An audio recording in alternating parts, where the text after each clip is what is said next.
কই মেশিন?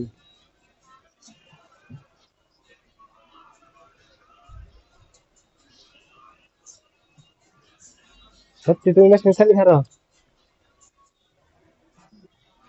সত্যি তুমি মেশিন চালিয়ে হারো?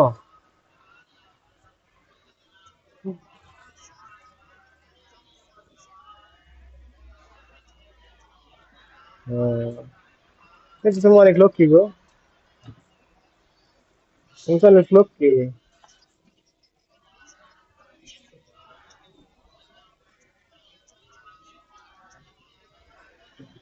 না তোমার মেশিন চালানো না, মেশিন চালানোর দরকার নাই। আমি তোমার তুমি খালি নামাজ পড়বা আর খাইবা, আর কিছু করা যাবে না তোমার। কাজ করবা খাই। আচ্ছা ঠিক আছে, সমস্যা নাই, রাখো, ঠিক আছে। কাজ শেষ হলে ফোন দিও।